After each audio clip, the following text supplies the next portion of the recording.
உங்க மூளை வறுமையிலயும், தோல்வியிலயும் உழன்றுகிட்டு இருந்துச்சு. அதுல மாட்டிக்கிட்டு இருந்துச்சுன்னா, அந்த மூளைய வச்சுக்கிட்டு வேற எந்த ஒரு விஷயத்தையும் ஈர்க்கணும் அப்படின்னு ஆசைப்படாதீங்க. நீங்க குறிப்பிட்ட கர்ம வட்டத்துக்குள்ள திரும்ப திரும்ப சிக்கிட்டு இருக்கிறீங்கன்னா, அதுக்கு உங்க எண்ணங்கள் காரணம் இல்ல. உங்க நரம்பு மண்டலத்துல ஆழமா பதிஞ்சிருக்கிற அந்த நியூரல் பாத்வேஸ், அந்த மின் பாதைகள் தான் காரணம். உங்க உடம்போட நரம்பு மண்டலம்ங்கிறது கடந்த கால தோல்விகளோட கர்ம வினைகளோட ஒரு வரைபடம். அதுதான் உங்களோட எதிர்காலம், உங்களோட அடுத்த நாள் எப்படி இருக்கணும் அப்படின்னு தீர்மானிக்குது. வெறும் சிந்தனைகள மாத்துறதாலயோ, இல்ல பாசிட்டிவ் திங்கிங் பண்றதாலயோ இதெல்லாம் மாறிறாது. இன்னைக்கு இந்த நியூரல் பாத்வேஸ, அதாவது இந்த நரம்பியல் பாதைகள உடைச்சு எப்படி ஒரு பேரலல் யூனிவர்ஸ், அதாவது ஒரு இணை பிரபஞ்சத்துக்குள்ள நுழைஞ்சு உங்களோட புதிய வாழ்க்கைக்குள்ள ஒரு பரிணாமம் எடுக்கிறது அப்படிங்கிற விஷயத்த தான் பார்க்க போறோம். உங்களுக்கு ஒரு விஷயம் தெரியுமா? தினமும் காலையில நீங்க கண்ணு முழிக்கும்போது, உங்க மூளை பழைய நினைவுகளோட லிஸ்ட்ட தான் முதல்ல ஓப்பன் பண்ணுது. அந்த நினைவுகள் பழைய உணர்வுகள தான் மறுபடியும் வெளிய கொண்டு வருது. பழைய பயம், பற்றாக்குறை, ஏமாற்றம் எல்லாமே உங்க உடம்புக்குள்ள வருது. உடனே உங்க உடம்பு அதே பழைய ரசாயனங்கள, அதே பழைய ஹார்மோன்ஸ சுரக்க ஆரம்பிக்குது. நேத்து நீங்க எப்படி இருந்தீங்களோ, அதே மனுஷன தான் இன்னைக்கு உங்க வாழ்க்கைய, உங்க நாள ஸ்டார்ட் பண்ணுவீங்க. நீங்க எவ்வளவு புக் படிச்சாலும், எத்தனை கிளாஸுக்கு போனாலும், உங்க லைஃப்ல அதே பிரச்சனை ஏன் திரும்ப திரும்ப வருதுன்னு யோசிச்சு பார்த்துருக்கிறீங்களா? பண கஷ்டம், உறவுகளால வர ஏமாற்றம், இது எல்லாமே ஒரு சுழல் மாதிரி உங்கள சுத்திக்கிட்டே இருக்குது. நீங்க இந்த பிரச்சனைகள்ல எல்லாம் இருந்து தப்பிச்சு ஓடணும்னு நினைக்கிறீங்க. ஆனா நீங்க ஓடிக்கிட்டு இருக்கிற அந்த பாதையே, நீங்க உள்ளுக்குள்ள இருக்கிற அந்த சிறையோட ஒரு பகுதி தான். சிறைக்குள்ள இருந்துகிட்டே அதே ஜெயில் கதவோட சாவிய தேடுனா எப்படி கிடைக்கும்? இந்த சுழல்ல இருந்து வெளியே வர்றதுக்கு நீங்க எடுக்கிற ஒவ்வொரு முயற்சியும் அந்த சிறை கதவ இன்னும் பலப்படுத்துது. அந்த சிறை சுவர்கள இன்னும் வலிமைப்படுத்துது.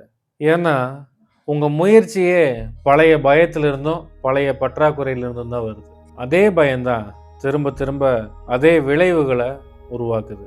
மனசு ஒரு புது திசையை நோக்கி ஓடினாலும், உடம்பு திரும்பவும் பழைய பள்ளத்துக்கே உங்கள இழுத்துட்டு போறது. இப்போ இந்த நேரத்துல உங்க உடம்பு ஏதாவது ஒரு தரையிலயோ, இல்ல சேர்லயோ உட்கார்ந்துட்டு இருக்கும்போது, அந்த உட்கார்ந்துகிட்டு இருக்கிற அந்த அழுத்தத்த, அந்த வெயிட்ட கவனிங்க. அதோடவே சேர்த்து உங்க உடம்புக்குள்ள இருக்கிற ஒரு சின்ன படபடப்ப நீங்க இப்போ உணர முடியுதான்னு உள்ள கவனிச்சு பாருங்க. அந்த படபடப்பு தான் உங்கள பழைய உலகத்துல கட்டி வச்சிருக்குது. எல்லாரும் கர்ம வினைனா வானத்துல எங்கேயோ எழுதப்பட்ட ஒரு விதின்னு நினைச்சுக்கிட்டு இருக்கிறாங்க. உண்மை அது இல்ல. கர்ம வினைங்கிறது உங்க உடம்புக்குள்ள இருக்கிற நரம்பியல் வரைபடம். அதாவது உங்க மூளையிலையும் தண்டுவடத்திலையும் திரும்ப திரும்ப ஓடிக்கிட்டு இருக்கிற ஒரு மின்சாரம். இதைத்தான் நம்ம முன்னோர்கள் சம்ஸ்காரா அப்படின்னு சொன்னாங்க. அறிவியல் பூர்வமா பார்த்தா உங்க வறுமையோட பயம் உங்க செல்களுக்குள்ள பதிவாயிருக்கு. உங்க வேகஸ் நரம்பு மூலமா அந்த பழைய ரசாயனம் தொடர்ந்து கடத்தப்படுது. உடம்பு அந்த பழைய பயணத்தை தான் தனக்கான பாதுகாப்பான பாதையா, அதோட வளையமா நினச்சிக்குது. அதனால தான் நீங்கள் புதுசாக ஏதாவது ஒரு விஷயத்தை ட்ரை பண்ணும்போது உடம்பு உங்கள் முயற்சியை தடுத்து திரும்பவும் அந்த பழைய பயத்துக்குள்ளேயே உங்களை தள்ளிடுது. மனசு மாறினாலும் உடம்போட ரசாயனம் மாறவே மாட்டேங்குது. விதியை மாற்றணும்னா முதல்ல இந்த உடம்போட ரசாயனத்தை மாற்றணும். உடம்போட செல்கள் இருக்கிற அந்த வறுமை அப்படின்ற உணர்வை டோட்டலாக நீக்கணும். இது வெறும் பாசிட்டிவ் திங்கிங் பண்ணுறதால மட்டும் நடக்காது. ஏன்னா எண்ணங்கள் அப்படிங்கிறது மூளையோட சர்ஃபேஸ் லெவலில் ரொம்ப மேலோட்டமான விஷயமா தான் இருக்குது. ஆனால் கர்ம வினை உங்கள் உடம்போட ஆழத்தில், உங்களோட செல்களோட ஆழத்தில் பதிஞ்சிருக்குது. ஆயிரக்கணக்கான வருஷத்துக்கு முன்னாடியே தமிழ் சித்தர்கள் இந்த உடம்பு வெறும் சதை பிண்டம் இல்லை அப்படிங்கிறத தீர்க்கமாக நம்புனாங்க. அவங்க இந்த உடம்ப ஒரு அதிநவீன கருவியாக பார்த்தாங்க. உங்கள் உடம்போட பழைய ஃப்ரீக்குவன்சியை, அதோட ஆற்றல் அதிர்வெண்ணை மாற்றி எழுதுறது மூலமாக உங்கள் விதியை மாற்றி எழுத முடியும். இப்போது அப்படியே கண்ணை மூடி உங்களோட மூச்சை கவனிங்க. உள்ளே போயிட்டு வெளியே வர்ற அந்த மூச்சோட பாதையை கவனிங்க. இப்படி நீங்கள் கவனிச்சுக்கிட்டு இருக்கும்போது, தொடர்ச்சியாக ஒரு 5 நிமிஷம் கவனிச்சுக்கிட்டு இருக்கும்போது உங்கள் உடம்புக்குள்ள நியூரோ எலக்ட்ரிசிட்டி அதிகமாகுது. அதாவது நரம்பியல் மின்சாரம் அதிகமாகுது.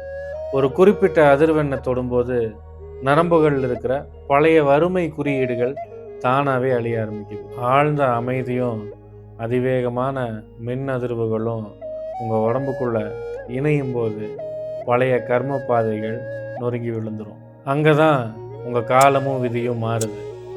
வழக்கமான எண்ண ஓட்டங்களால் செய்ய முடியாத ஒரு மாற்றத்தை உடம்போட ஆற்றல் அதிர்வெண்ணை மாற்றுறது மூலமாக சாத்தியப்படுத்த முடியும். நான் பல வருஷமாக தியானம் பண்ணுறேன், நல்லாவே யோசிக்கிறேன், ஆனால் என்னோட பண பிரச்சனை மட்டும் ஏன் தீர மாட்டேங்குது அப்படின்னு பல பேர் கேட்குறாங்க. ஏன்னா நீங்கள் மூளையால் யோசிக்கிறீங்க, அதாவது வெறும் சர்ஃபேஸ் லெவல் மைண்டால் மட்டும் யோசிக்கிறீங்க. ஆனால் உங்கள் உடம்பு பழைய வறுமைக்கான ரசாயனத்தை, பழைய ஹார்மோன்ஸை, பழைய ஃப்ரீக்குவன்சியை ரிப்பீட் பண்ணிகிட்டு இருக்குது. நீங்கள் எவ்வளவுதான் நான் பணக்காரன்னு நினச்சாலும் உங்கள் வேகஸ் நரம்பு பயத்தை தான் வெளிப்படுத்தும். அதுதான் உடம்போட உண்மை. உடம்பு பழைய பயத்துலேயும் மனசு புது கற்பனையில் இருக்கும்போது அங்கேயே ஒரு ஃப்ரிக்ஷன், ஒரு உராய்வு உண்டாயிருது. அதனால தான் உங்கள் ஆற்றல் வீணாகுது. நீங்கள் எவ்வளவுதான் பாசிட்டிவாக யோசித்தாலும் உங்கள் உடம்பு அதைய ஏற்றுக்க மாட்டேங்குது. உடம்புல இருக்கிற அந்த பழைய பயத்தை மாற்றாமல் நீங்கள் எந்த தியானம் பண்ணினாலும் அது வீணாகத்தான் போகுது. இதை இன்னும் நல்லா புரிஞ்சுக்கிறதுக்கு ஒரு குட்டி கதை சொல்கிறேன். ஒரு பயணி ட்ராவலர் இருந்தார். ஒரு பெரிய இரும்பு வாசல் முன்னாடி நின்றுக்கிட்டு இருந்தான். அந்த வாசலுக்கு பின்னாடி எல்லை இல்லாத செல்வங்கள் இருக்குதுன்னு அவனுக்கு தெரியும். அவங்கிட்ட ஒரு கனமான செப்பு சாவி இருந்துச்சு. அந்த சாவியை அவன் ரொம்ப விரும்பினான். அந்த சாவிக்கு நிறைய மந்திர உருக்கள் ஏற்றினான். அவ்வளோ பாதுகாப்பாக அந்த சாவியை வச்சிருந்தான். அதோட வடிவத்தை ரசித்தான். அவன் அந்த சாவியை ரொம்ப நம்பினான், அதை நேசித்தான். ஆனால் அந்த சாவி அவன் நின்றுக்கிட்டு இருந்த அந்த வாசல் கதவோட இரும்பு பூட்டை துறக்க உதவலை. என்னதான் செம்பு சாவியா இருந்தாலும், என்னதான் அவன் நேசிச்ச சாவியா இருந்தாலும், அந்த கதவுக்கு உண்டான சாவியா இல்லாத வரைக்கும் அந்த கதவு திறக்குமா? என்னதான் சாவி உள்ள போட்டு திருப்பி பார்த்தாலும் அதோட ஸ்ட்ரக்சர் மாறாத வரைக்கும் அந்த பூட்டு திறக்காது இல்லையா? அவனோட எண்ணங்கள் எவ்வளவு தூய்மையா இருந்தாலும், அவனோட சாவியோட உலோகம் என்னதான் செம்பா இருந்தாலும் அது ஒருபோதும் இரும்பா மாறாது. இல்லை, அவன் வச்சிருக்கிற அந்த சாவி அந்த கதவை திறக்கக்கூடிய ஸ்ட்ரக்சருக்கு மாறாது. ஒரு நாள் அந்த பையனிக்கிட்ட ஒரு ஞானி வந்து, தம்பி, இந்த சாவியை வச்சுக்கிட்டு என்னதான் பண்ணாலும் பூட்டை திறக்காது, இதை நெருப்பில் போட்டு முழுசா உருக்கி அந்த பூட்டை திறக்கிறதுக்கான சாவியா அதை மாற்று, அப்போதான் வாசல் திறக்கும் அப்படின்னு சொல்லியிருக்கிறாரு.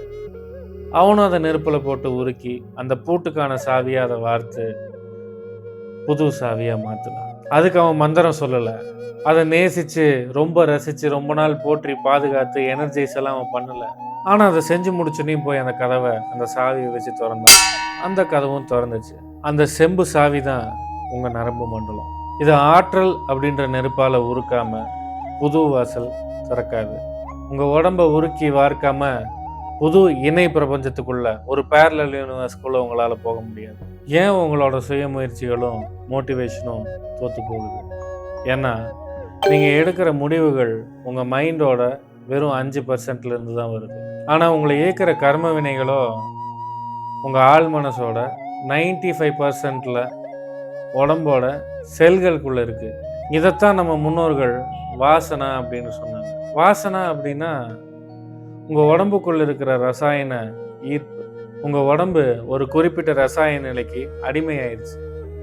துன்பம், கவலை, ஏமாற்றம், இந்த ரசாயனங்கள் உங்கள் உடம்புக்கு ரொம்ப பழகி போயிடுச்சு. நீங்கள் சந்தோஷமாக இருக்கணும்னு நினச்சாலும் உங்கள் உடம்பு அந்த பழைய ரசாயனத்தை சுரக்க சொல்லி உங்கள் மூளைக்கு ஒரு சிக்னல் அனுப்புது. உங்கள் நரம்பு மண்டலத்தால் ஒரு குறிப்பிட்ட அளவுக்கு மேலே ஆற்றலை தாங்க முடியல. உங்கள் நரம்பு மண்டலத்தால் ஒரு குறிப்பிட்ட அளவுக்கு மேலே ஆற்றலை தாங்க முடியாது. இதை வெறும் மோட்டிவேஷனல் ஸ்பீச்சாலேயோ இல்லை நிறைய பாசிட்டிவாக அஃபர்மேஷன் பண்ணுறதாலேயோ மாற்ற முடியாது. இந்த விஷயங்கள் மாறுறதுக்கு உங்கள் உடம்போட ஆழமான மின் மாற்றம் தேவைப்படுது. This requires a deep electrical shift inside your body. இந்த கர்ம வினைகளை நரம்பு மண்டலத்திலிருந்து முழுசாக நீக்க முடியுமா, இது சாத்தியமா அப்படின்ற கேள்வி உங்களுக்கு வரலாம்.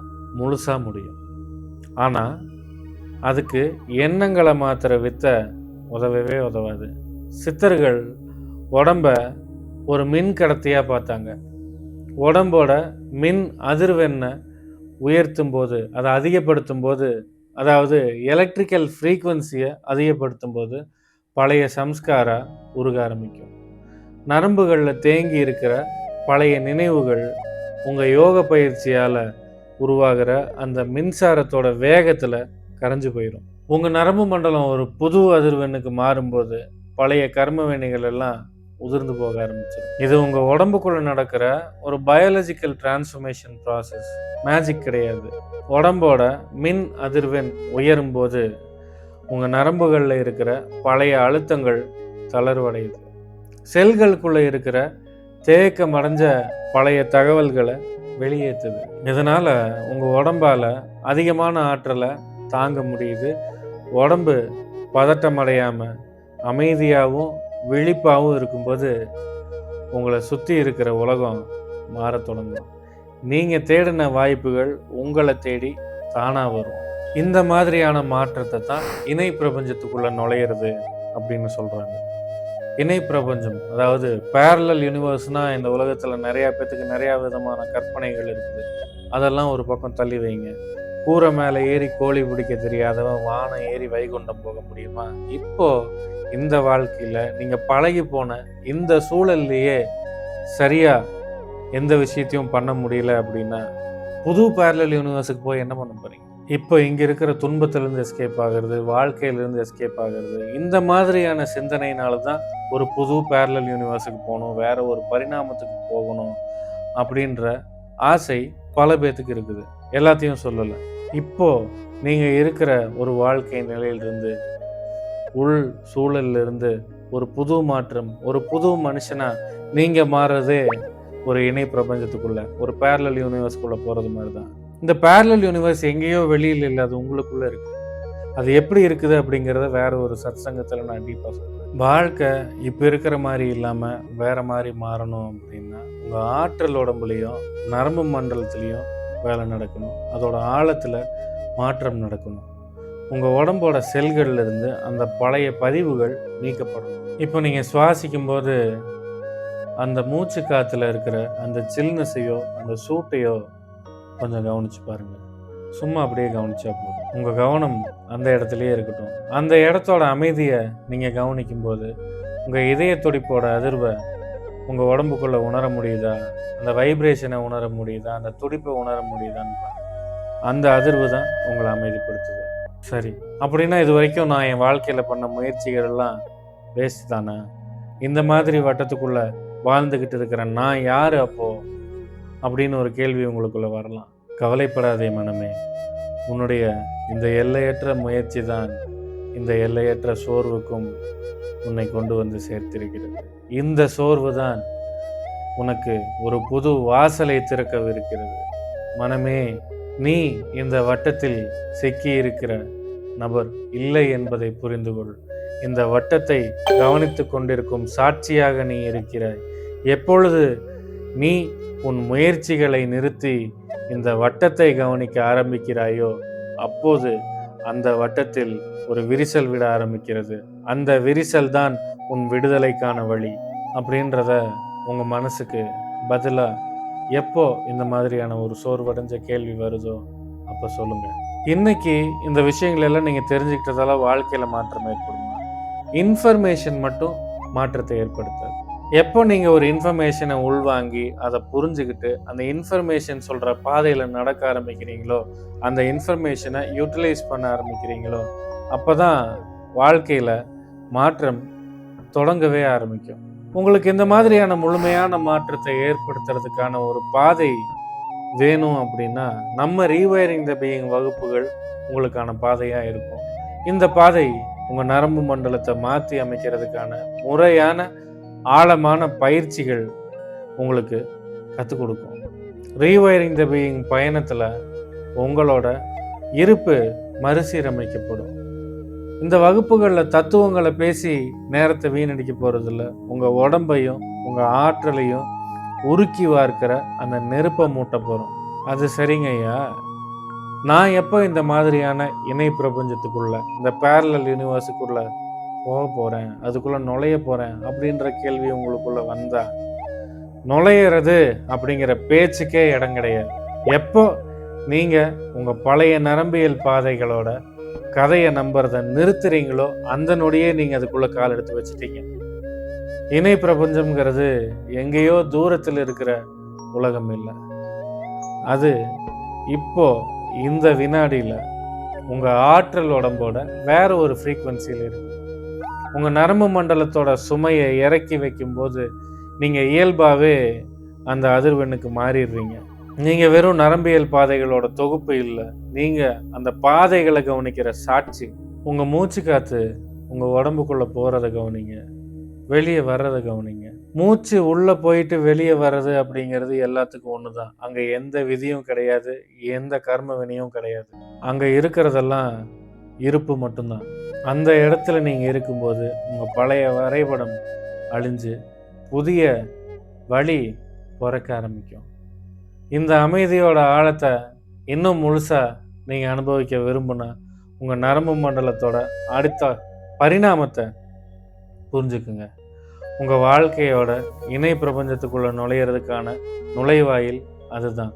அதுக்கு நீங்கள் தயாராகுங்க.